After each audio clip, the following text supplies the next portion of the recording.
Hello, नमस्ते, जय हिंद। आपका स्वागत है हमारे सबसे फिट और सुपर हिट चैनल फिटिस्तान में। आज का हमारा जो एपिसोड है वो एक्सट्रीमली स्पेशल है because we have somebody very unique on our show today. I'll give you some guesses. This person actually was a DJ. He was a music producer. He lived the most amazing, sought-after, aspirational life which any young Indian or any youthful person would want. And after that, he moved into a complete healthy living and he started a chain of restaurant called the Flax. And it's completely about fitness. Isn't that an interesting journey? चलिए आज हम introduce करते हैं and मिलते हैं DJ Bunty, who's now entrepreneur Gurmeet. Yes. Welcome to the show, Gurmeet. Thank you for having me. So glad that you're here. Thank and you can see body shoddy डोले शोले सारे मतलब दिख रहे हैं. कुछ भी नहीं है. ये तो कुछ भी नहीं है. नहीं, but look at how stunning he looks. Even and I don't even want to say how old is he, but that he's one good looker. And Bunty, let's get back to where did your journey start? What was DJ? हमारा छोटा वो like जैसे हमारे Indian households में Bunty is like a very common cute baby name. I know, right? I still get that from my parents. अभी भी मुझे मिलता है because that is what Punjabi nicknames are all about. Right. Bunty, happy, lucky, and yeah, these are right. And I was one of them. So yeah. I took it and so. If you talk about the journey, I think I always say that this is a roller coaster ride that I'm on, and I'm loving every turn of it. Obviously, there are stable points, there are points where are lows, there are highs, and it's absolutely a roller coaster. But yes, when the journey started with music, it was that I wanted to be a DJ. I wanted to be this. And when did this love for DJing start? Like, I am assuming you were like a little Bunty in a Punjabi household where parathas were like a given, a lot of love was given, and then ये ढोल बोल समझ आता है, but ये music और DJing का शौक कहाँ से चल गया? I was a computer geek. I would say computer geek back in the 90s. Back in the 90s, and still I am. I still feel I'm a geek inside when it comes to computers, when it comes to technology. So, I end up with a computer in the house and I'm like, अब इसके साथ करूँ क्या मैं? And I'm like, I explored everything what was there in the computer. The internet was just new, and MP3 that time was new, downloading music was new. And I just took 2-3 songs, put in a software and see that, how these are blending. And I think that was my spark in my head that this is what is called mixing बोलते हैं इसको.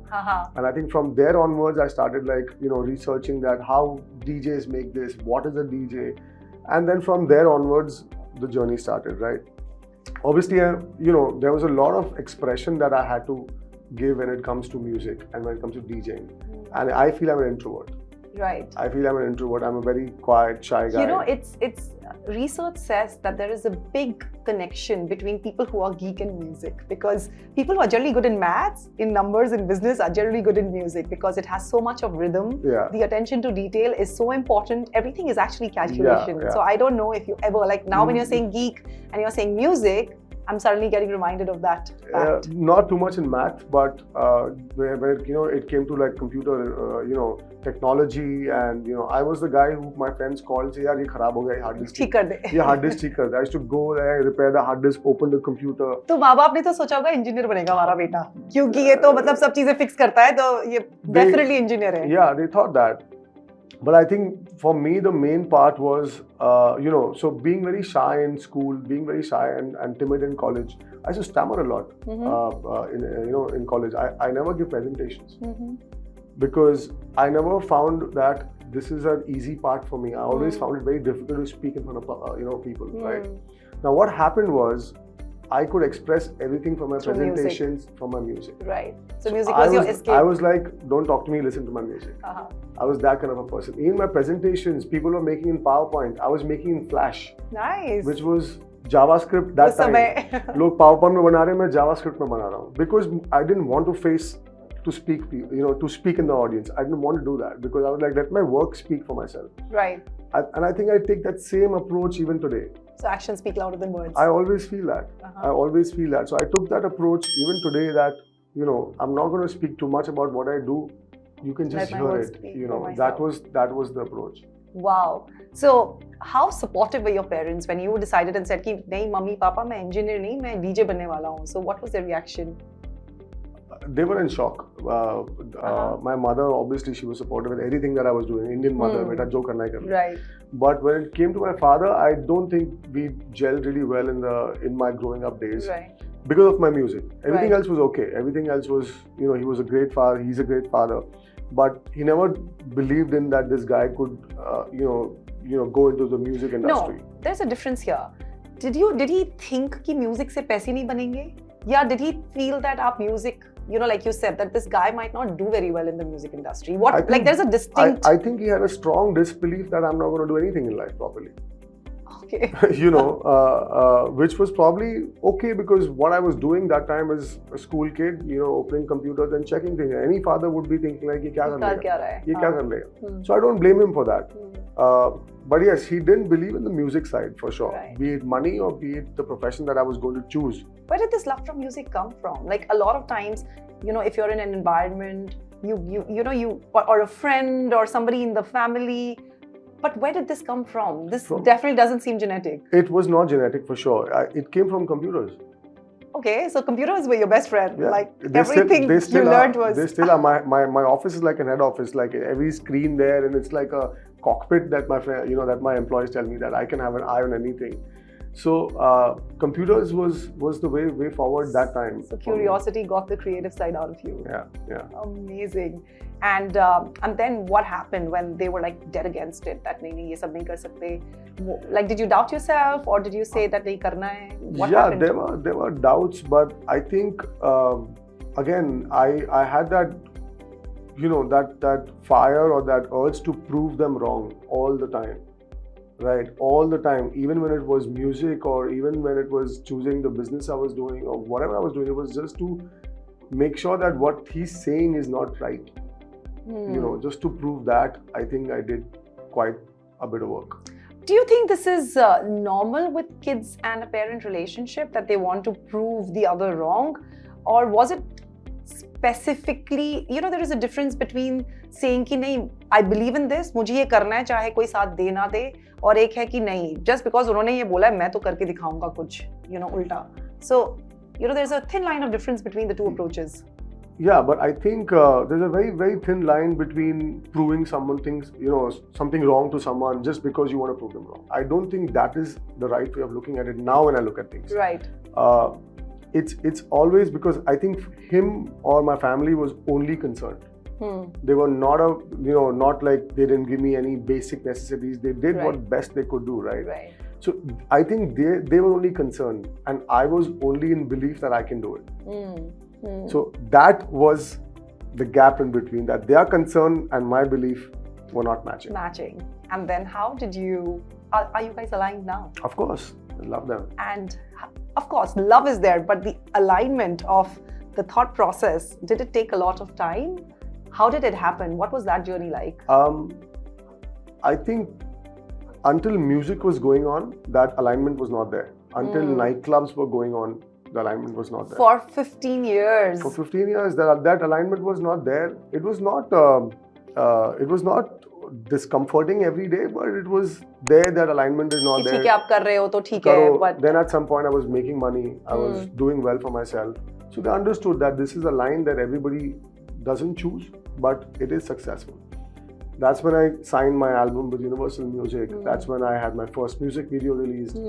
So all these things gave them a little confidence that this can do. मुंडे में कोई बात है. अभी वो देखते हैं, some of my friends who are artists and they're like, ये देखो, I could have been there.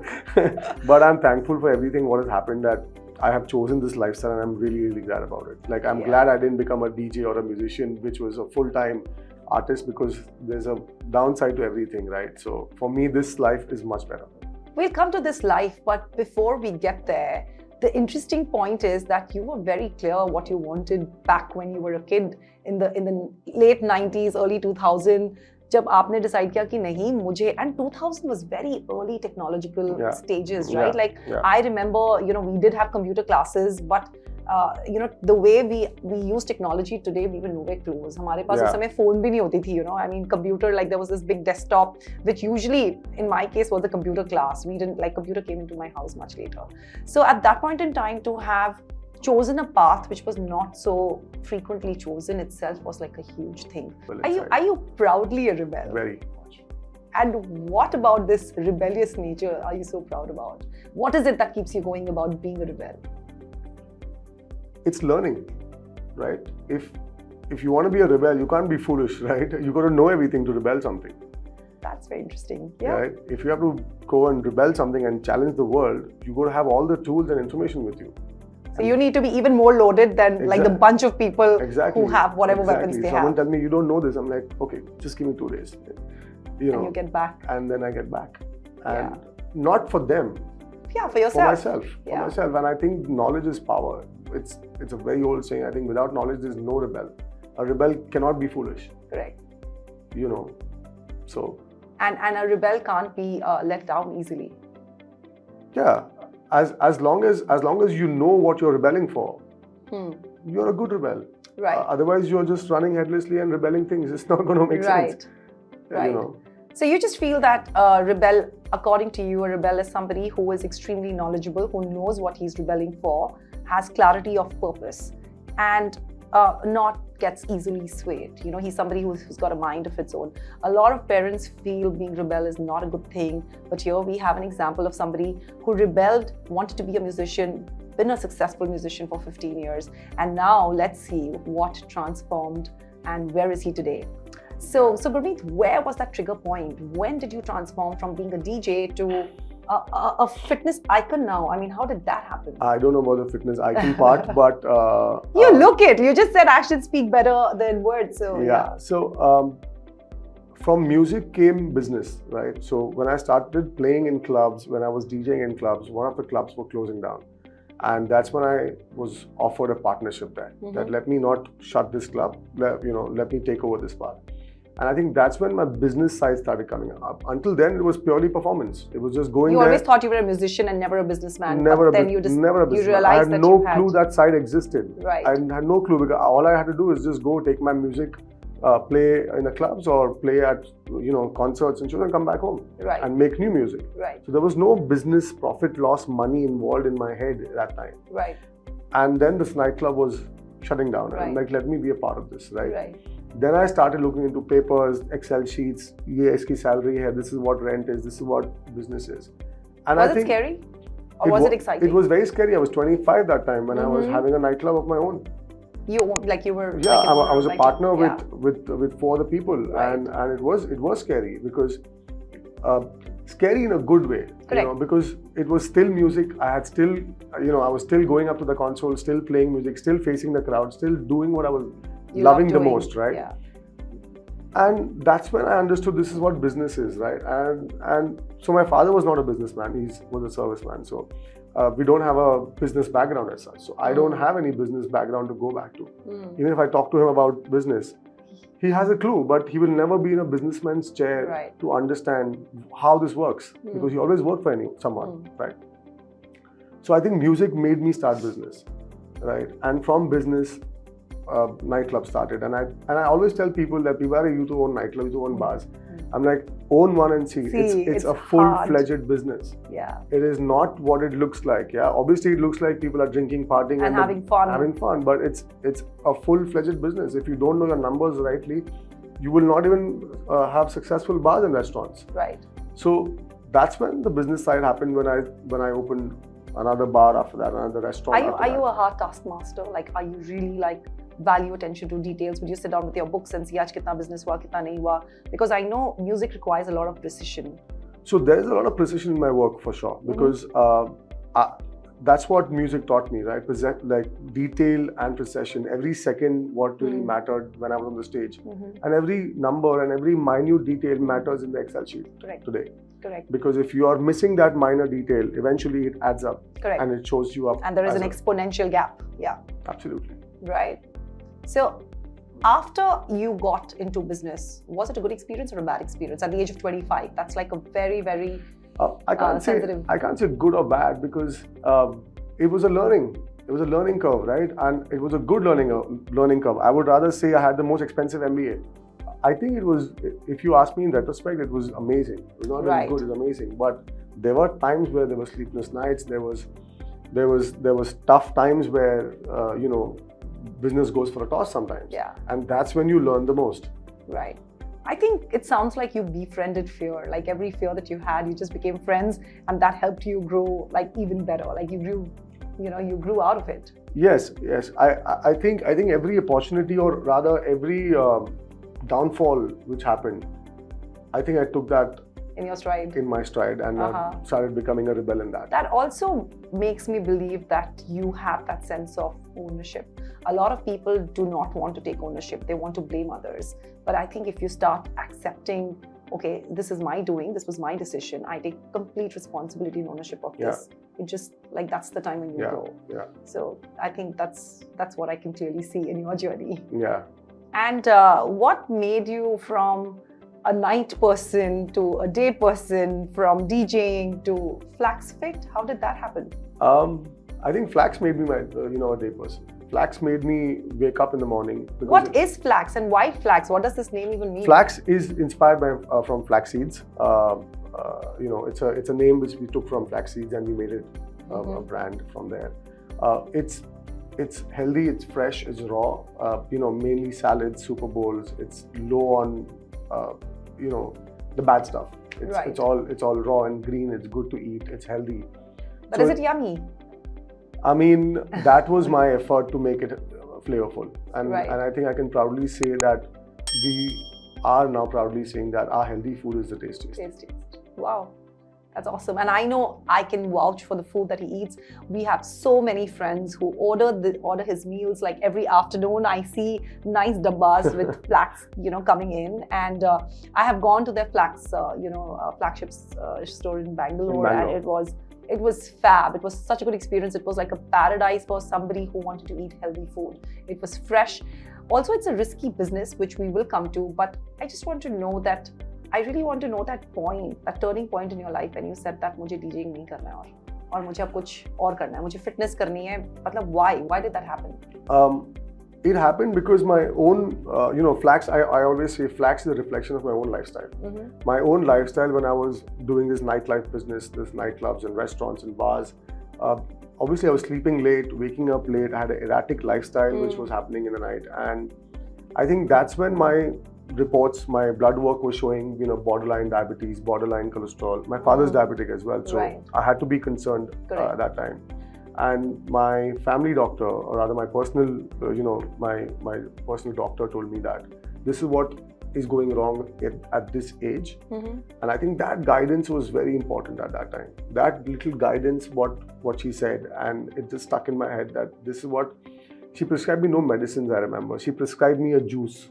And I made that juice in Flax. It's called Dare to Detox now. Dare to Detox. And what does that juice have? Like, what was the magic It's got curry leaves. It's got ginger, mint, beetle leaves, pan ka patta jisko bolte hain.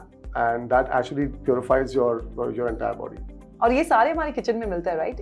Indians are so proudly using all of these things. It's all like right there. So she was like, you need to have this every day. And for me to maintain that stock and to see घर में कैसे बनता है and all that was a little difficult. And I think that is where Flax was born, with that one juice, which I was supposed to have for my betterment of my health. Right. And then I realized that I'm living an erratic lifestyle in the night. There are people who are living an erratic lifestyle in the day. Right.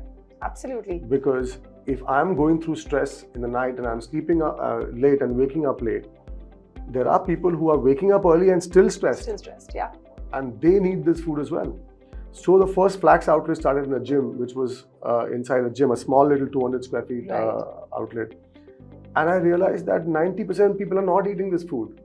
Oh, they weren't. So they weren't really takers of Flax initially. So it was an eye-opener that if you're in the gym, you don't need this food. Right. You're already burning toxins. You're already burning your calories. So nobody's eating that food. Wow. People who are not in the gym are... You would think that this is my target segment. These are the people who like healthy lifestyle. So yahi piyenge, but it was a revelation that they already healthy, unko nahi chahiye. Exactly. So then I realized that it is not for the gym goers. It's for the people who are not going to the gym. Because they want to be fitter by not going to the gym and eating healthy. Right. And that's when Flax was positioned that it's balanced eating. It's a feel-good food and it's going to make you feel good about it. Wow. And when did the first breakthrough come in? Because you started with juices, or did you curate like a few samplers of fitness food, or no? So the starting was with juices and salads and super bowls. Right. Super bowls was a concept of having 7-8 superfoods in a bowl, and that's why we call it super bowls. Complete meal. Yes. So that was the idea, having protein, grains, veggies, everything inside a bowl, so it becomes balanced and you feel wholesome about it. Right. Because when people think healthy food, they think ek roti, they think this much portion, they think that much katori.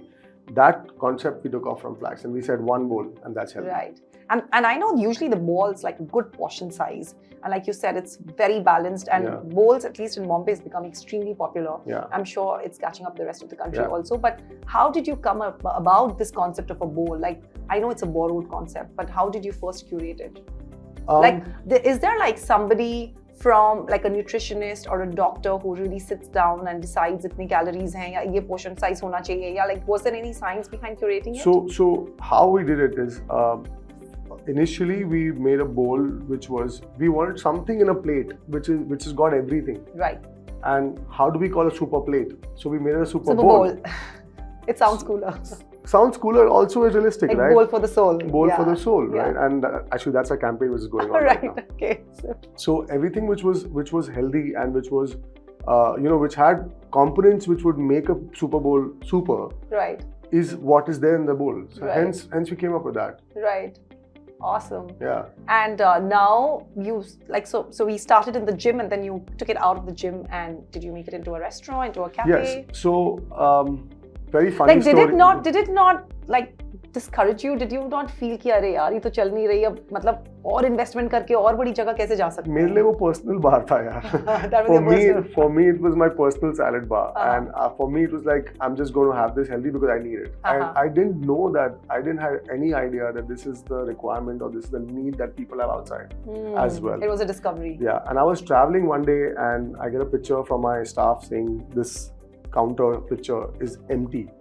I was like, किसने लिया ये सब कुछ? मैं तो हूँ नहीं. So they were like, sir, it's on Swiggy or it's on the online platforms. I'm like, did you put it on Swiggy? It was a week ago that they put on Swiggy. In 1 week's time, it's just ramped up. Wow. And even Swiggy didn't realize there's a healthy sector available. Now there's Health Hub, and now there's other verticals of health that people have started. Right. But 5 years ago, even they didn't know. They didn't know that. So we were the first players coming on their platform. And it was only chance. It was only for your personal need, and then suddenly you realized that there was a huge gap which needed to be replenished. And that's where Flax came in. Yeah, and I think the best thing, or rather something good that I did, was I just listened to what the brand was asking me to say, to do. What Flax was asking me to do is come out of that gym, open a new kitchen, check what's happening. Every step that I took, I think I just quietly listened at what is the brand's requirement. Right. And I treated that as a person. So there is a side of you which is a rebel, but there is a side of you which is a good listener. And I think that combination is quite lethal. I think my rebellious nature is not exterior, it's internal rebel. It's nothing to do with outside world. It's my own thing and my own way of doing things. But constantly the one thing that comes through to me is how, it's all about balance, right? There is a side of you which is so introverted, and there is a side of you which is like, you've gone out, you've done things for the external world. There's a side of you which is constantly rebelling internally, and the side of you which is constantly absorbing information from the outside and sort of producing something which is so well merged. I mean, so it's a great balancing act that I see constantly happening. Like, is it something that you do mindfully, or is it something which is just a personality trait? I think it's both, because some things I want to do mindfully, because you can't take decisions just with rebel or just with emotion. There are most of the times that you have to take business decisions which are mindfully thought and taken. Right. But I think the emotional quotient is very important in today's day, right? The EQ is fine, but the IQ is fine, but EQ is very, very important as well. Important. And I think that's when my EQ starts working, when something internal clashes. And that's when my EQ starts working and I start thinking emotionally about a problem. And that's when I think things come together. Yeah. How do you see the sustainability of this? Do you really feel passionate about fitness per se, whether it is mental or physical fitness? Yes, I think it's the way forward. I think it's a lifestyle now. It was always a lifestyle. It was, if you see that, even our ancient people back in the day, everybody was working out in their own way. They were pulling carts. They were doing some form of physical activity. Right. And that is in our DNA. We got to do that. We are built for that. I think we are, Homo sapiens because of that reason. Absolutely. Because we are bound to work. If we don't work, the body is going to just fall apart. And one realization that I've had is when you look at the pyramid of fitness, right? I mean, we always talk about our 4 pillars, food, hydration, workout as well as sleep. I've realized one thing, that people, it's harder to get up and work out because it's effort. You have to sweat it out.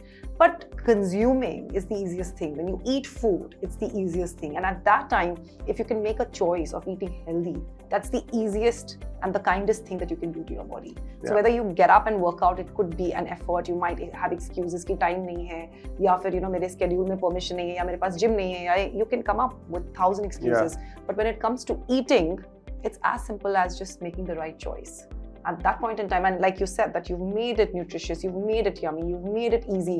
And I think if you can start making it in your kitchen, and the ingredients that you've said is available in all our kitchens. It's just about mindful, being aware of what to put together, which is best for your body. I always say, watch your scale, not your plate. Right. Because, when people watch their scale a lot, they don't watch their plate, because their mind is on the scale, that how much weight they've lost, and they don't understand that what is more important is the plate and not the scale. So having said that, I think if you are mindful of what you're eating, right? If you are aware of what you're eating at a particular time of the day, and you know that that's your body's requirement, and you feel satiated at that time, you stop there. I think that's the balance that people need to have when it comes to eating right. Because how difficult it is to just choose this and not choose this. It's also a factor for being available. If the healthy food or if a salad is not in front of you, and you have something, you're hungry, and something is like a burger in front of you, what are you going to do? Yeah, you just got to go grab it and eat it. Because it's you. So hungry, it's you hunger. It's you hungry. It's not you healthy. Right. So all of that makes a difference. And you made it available like easily. That was the idea of Flax, to keep it available, make it affordable. That people should be able to afford and be available within like 20-30 minutes. You'll have a salad next to you. Awesome. So you literally caused a revolution without ever realizing that you're causing one. At least with Flax. In Flax, yeah. Brilliant. This was like really amazing, because your whole journey of, I literally can see 2 very clear chapters in your life. One, where you rebelled and you became a musician, did it successfully for 15 years.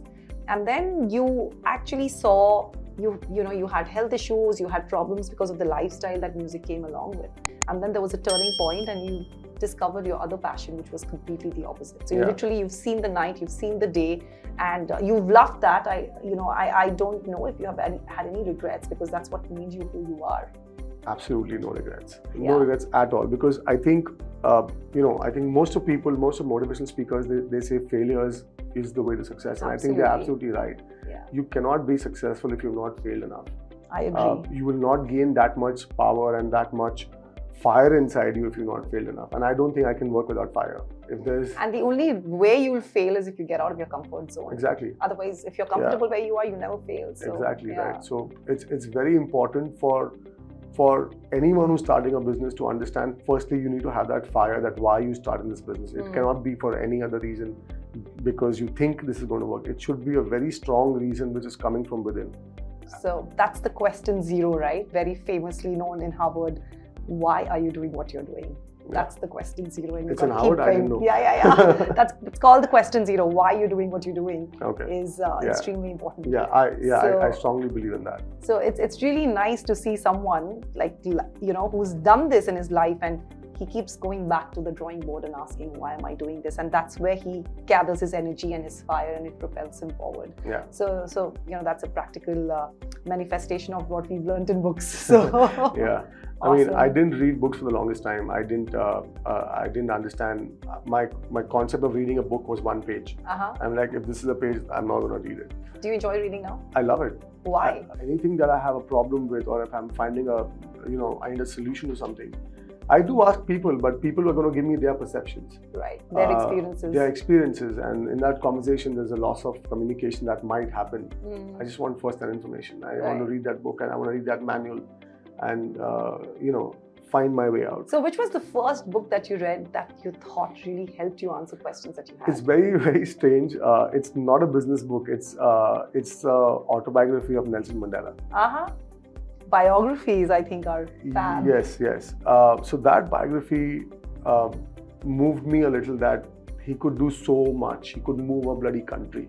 Absolutely. And here we're trying to move businesses, And I got really, really touched and overwhelmed when I was looking at that. And I think that was my first movement. It was a very thick book. It was a very thick one. And I'm like, how am I going to get through this? And how did you get through this? From one page reader to this thick book? I still think this much is pending. And when did you start reading that? Years ago. But you keep going back to that book? Sometimes. I most likely, I don't go back to books that I've read. For me, it's difficult to just, How do you retain the lessons? Do you write them down somewhere, or do you adapt to them? How?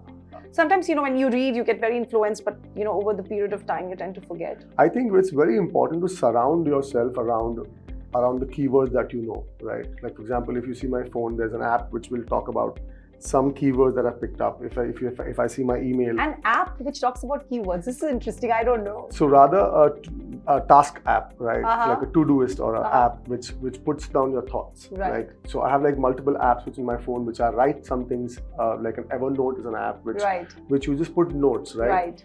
And someday you're going to open it, right? And I learned to open that quicker.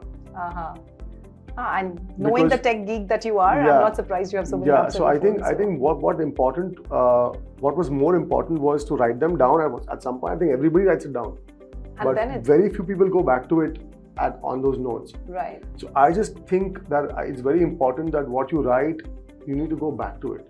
What you read is you've read. How many times you going to read one book? You're not going to remember it. Like they say that you retain only when you write. So so that's what I think. For me, it was writing it down. What are your 3 biggest lessons in life? When you say lessons, to accept failure was one lesson. And that's a very important lesson to learn. To know that you're alone in this battle of business, that was another lesson.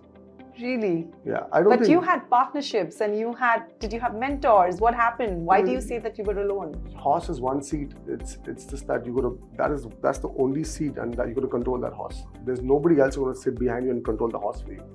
It's you sitting on that horse. That realization was a lesson. So are you trying to say take ownership of your mistakes? Take ownership of your mistakes for sure. Take ownership of your success. Take ownership of everything that you are. It's you. You got to own you. I like that, because a lot of people don't even want to accept success gracefully. That's also an art. You have to. You have to accept it, because if you don't accept what you're doing good, every time if you accept what you've done bad, how are you going to have a balance? Right.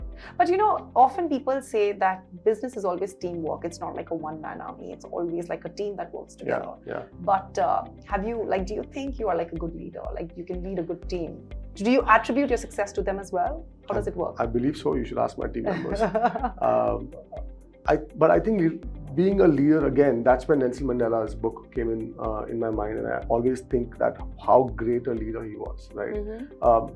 But again, leadership is something that will come with time. It's not going to just come by reading books or by doing certain things. It has to come when you experience people's problems, when you go down to the ground of things. Mm-hmm. I think only then you are going to be a leader, because if you don't know their problems, you're not going to lead them. Mm-hmm. But do you think you're a good leader? I think so. I want to become one as well. No, it's a journey. I don't think there is a fixed destination. It's like a moving target. I mean, I just feel that you dream of something and you achieve it and you're dreaming next. Similarly, leadership. You lead a small cafe joint and then you start franchising and then you own this. So, and at every level it requires different aspects of leadership. So, yeah. I feel leadership is an ongoing journey. You're going to always learn about how to handle people. It's a book that will never end. Absolutely. I agree completely. Yeah. And what was your third lesson? How important team is. Mm-hmm. How important people are. Mm-hmm. I was not a people's person, right? Because I was always in my own zone of DJing and performance. I was never interacting. Right. I was always in my stage, in my zone. I was always making people dance, right? But what was really, really important for business is to understand, to connect with people. I think that lesson of connecting with people was very important for me. Right. If you can't connect with your customers, your employees, you're not going to find success in business. And that connection happened because you were a good listener and you implemented it, or what was it? That connection happened because it was needed, rather. Okay. Now, that made me a good listener, maybe, and I don't know, but that was a need of the hour at that time. That business wanted me to connect with people. Right. A simple example, in my kitchen there was something going wrong, and I never entered the kitchen side of things. You know, as a business, you don't go to the pot washing area. You don't go to the washing area. Right. You don't go to the dustbin area. Right. And when I realized in a restaurant business, the profits in the dustbin. Correct. They're not outside. Right. And that's when I entered the kitchen and I'm like, what is going on here? You know, and that is when I realized that going down to the ground is very important to understand. And that's when my connections happened with my chefs and with my people, with my team, that this is how things are supposed to be. And they loved that. And they started improving. And then I started seeing results. Right. So yes, connections are very, very important. So no place is actually wasteful, not even a dustbin. No. By your experience, because what goes in there gives you a lot of data as to how much wastage, how much consumption, you know, as far as your business is concerned. Yeah. So I think pretty much every business has a wastage. Absolutely. Like whether it's a physical dustbin or otherwise. Yeah. So you got to understand what's getting wasted, what's not being utilized. And and for me, it was very important to cut down wastage because I genuinely don't like wasting food. Right. And I thought, how can we, you know, reduce wastage? And people are hungry out there, people are, you know, starving out there, and we are wasting food. Or restaurants are wasting food in general, which was an idea too. I'm very curious to know this. What happens with the leftover? Like, because you can't, like, your kind of business is so perishable, right? And this is fresh juice, raw salad that we're talking about. Yeah. So whatever doesn't get sold, what happens at the end of the day? So what happens in a fresh food business like mine is we have a shelf life of everything. Right. And we do forecasting that this much is required. Right. And we always forecast with saying like this much lettuce or this much greens need to be procured. Right. So we keep our wastage very, very minimal, depending on how the forecast is, and my production team takes care of the forecasting and the production together. Right. And hence the wastage is lesser, but whatever is being wasted, if it's not edible, it goes in the bin. And if it is edible, do you distribute it goes to the staff. At least, yes, you know, charity begins at home. So yeah, sure. Yes. So that's a good thing, because I remember once I was at a 5-star hotel and there was a lot of food, like, you know, which we had ordered, which, you know, I asked them that what happens to all this food because nobody's consumed it. And he's like, we have a mandate that we have to throw it because unfortunately, if, you know, we can't take a chance, what if poison someone or something, we don't want to take a chance, you know, and this is a 5-star. So it was really sad, but I think every business has its own protocols. So. It's funny, right, that a 5-star food can be poisonous and people on the road are eating food out of dustbins. So that's the irony of you know, being an Indian, being in India. These are the realities of life we can't escape. What's the difference between DJ Bunty and entrepreneur Gurmeet? It's day and night. Literally, yes. It's literally day and night. But in terms of personality, in terms of lifestyle, or whatever thoughts come to your mind when you think of DJ Bunty, what would you describe DJ Bunty as, and what would you describe entrepreneur Gurmeet? Are these two different people, or same person in two different they're not attires? Two different people. They are friends, and they're very likely to, you know, have similar traits, but they are evolved. But they are different. They evolved. I think the DJ side of me was you know, doing music and focusing on that side of life. I think today, if I see Gurmeet as a person, I think we've evolved from where we started. Right. But does this have to do also with the fact that, you know, with age we become wiser, or is it because of the experiences? There's a lot of change that happened in my lifestyle. Like, I started waking up early in the morning. I was sleeping late when I was DJing. Now I've started waking up early, been, you know, quite some time now. So a lifestyle change has happened, a mindset has changed, I've become more positive about things, I've got more control in life in terms of what I'm doing. You know, I think I'm a bit more aware. You become your own boss. Yeah, and I've become more aware of what I'm doing. I'm not doing things just because they're just coming in front of me. I'm processing it in a way that I'm asking questions that these are important things, and I'm putting them in buckets and enjoying that space. A lot of us struggle to wake up early or make these lifestyle change. We want to. Like, I wake up in the morning, it's raining, and I'm like, oh God, 10 minutes more so jati hu, I know I'm 10 minutes, I'm not going to do anything. I can just get up and go to the gym, but it's hard. How did you transform, like waking up at say 1 or 2 in the afternoon, I'm assuming you're a DJ, to waking up, what time do you wake up? I'm about 8 o'clock 8 right o'clock now. in the morning. Still, which that's like late 5 for me. 5 hours, right? Yeah. So how did you do this? It's hard to make that change. I was thinking it's nearly impossible because it was the most difficult thing in my life. If you ask me the question that was the most difficult thing in your life, I'd say like waking up at early. night. Yeah. Because that would take so much of my effort. And I just gave up one day. I'm like, ye to nahi hone wala yaar. You're waking up at 10 o'clock. And 10 o'clock also was late for me. Like 10, 11 was late for me. But I think what really worked was, if you see, my books are always surrounded with like morning routine books and 5 a.m. Clubs, which obviously I'm not a 5 a.m. club member right now, but still my mind subconsciously always started working towards it. Right. Obviously, there's meditation that I do. There's working out, and there's healthier lifestyle that you live, which helps you reset your body clock. That's the external side of things. Right. The internal side of things has always been like you surround your things, your lifestyle around that what you want to achieve. So you make your environment more focused towards the goals that you have. There was a goal when I was writing something down. I'm like, I need to wake up early. That was my biggest goal in life. Because when you say writing something down, like, do you write often? I do write often. I do write my thoughts down. I did come out with a book as well. It was, nice. It was a lockdown book. It was a lockdown book. It was mainly perspective poetry. It was called Reflection of a Mind. Wow. So I do write when I get the time, but does it help you in any way? Yeah, any kind of expression helps me, right? So if it's music or if it's writing, it's expression, which this helps. So do you use writing only as a form of expression, or also to get clarity, or also for manifestation? Because a lot of people like journal, and they kind of attract.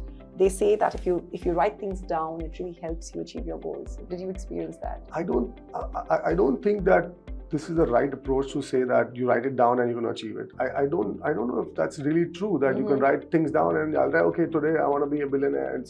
I don't know if that's really going to work. Right. Because anything which is, with a strong agenda that you are doing, if you're not exercising it in the right world, right, it has to be executed also. You have to execute that, right? So writing big is okay, but doing small, then how does it make sense? So I started writing small. That's an interesting point. You write small goals. Yeah, I write small goals because the big goals were only going to happen if I execute the small ones. Right. So that's when I started writing very, very small things on a weekly basis, on a monthly basis. Yes, there are big dreams, there are big goals everybody has. And nothing happens overnight. How do you get to them if you don't do the small things? Right. Absolutely. So that's when my writing came in my play, when I was writing down the small things, and I still do. I still write the small things down because it's so important for me. Right. No, that's a very, very important and interesting tip, which Gurmeet has given, that write down your goals, like write down the small goals that you have. The big goals will happen automatically, but write them down. And at any point in time, did you feel कि मुझसे नहीं होगा? Did you feel like giving up? कि नहीं हो सकता मुझसे? बहुत बार. And then how did you pick yourself up? I think my instinct rather, I would say, that if I have to do something and if something goes wrong and if I feel like giving up, I just think there's nobody else to lift you. So if there's nobody else to lift you, how long are you going to be in that space? It's like there's no lifeguard. So you've created your own support system. Kind of. I think it's very important that everyone creates one, and I think everyone does have one. It doesn't just come out every time. But what's interesting in your case, it's not an external person. It's the support system is you, or your thoughts, or your energy. Yeah, there are people like my sister, my family. There's a support system, but I don't think they can lift me up. They can just show me something which is nice, like okay, don't worry, things will be okay, सब ठीक हो जाएगा. पर उठना तो खुद से ही है eventually. हम खुद गिरे हैं तो खुद ही उठना है. तो वो thought मेरे को बहुत provoke करता है यार. अभी तेरे को ही उठना है. It's you who have to, who has to get up. So why not now instead of after 5 days? Right. Why not now? क्यों 5 दिन रोकर उठूं, अभी उठ जाऊं. अभी उठ जाओ यार. चलते चलते रोलेंगे क्या है इसमें, Okay. That's interesting, yeah, because कभी-कभी लगता है यार जी भर के रो ले फिर उठेंगे, somewhere that energy will come back and then we'll get up and go. Maybe different people have different approaches, but this has worked for you and that's fabulous. Yeah, because गिरे नहीं रहना है, उठना है, रुकना मना है. That is our slogan by the way at Fitistan, that रुकना मना है, we can't stop. So, गिरना जरूरी है. गिरना भी जरूरी है. But उसके बाद obviously उठना उससे भी ज्यादा. Awesome. No, this was like really amazing. If there was one thought that you would want to leave our audience with, what would that be? I think, with Fitistan that you guys are doing, it's amazing that, you are catching up with people like us who have, very little prominence in the whole world, but they're still doing very well or okay. You guys are the spark, right? I mean, you guys are the neighborhood heroes. Who, if people like you did not exist, Gurmeet, there wouldn't be this movement, because big things happen to few people, like you said. But small, like these are the small inspiration, relatable inspiration that we see in our daily lives. And thank you for being who you are and for igniting so many minds. So thank you so much. Yeah. So I think it's great that what you guys are doing is catching up with normal people, hearing their stories, deep diving into their journeys, understanding how they did it. Some tips come across what they say, what their experience have been, and I think it's amazing. You guys should follow Fitistan. See other people's stories. There's a lot of people who've spoken on this platform, and I'm going to watch this as well. Thank you so much, Gurmeet, for your time, for sharing your experiences, and for being so generous with all your learnings from life. So really appreciate it. Thank you. Thank you so much. Stay healthy, stay fit, Fit Bharat. Jai Hind.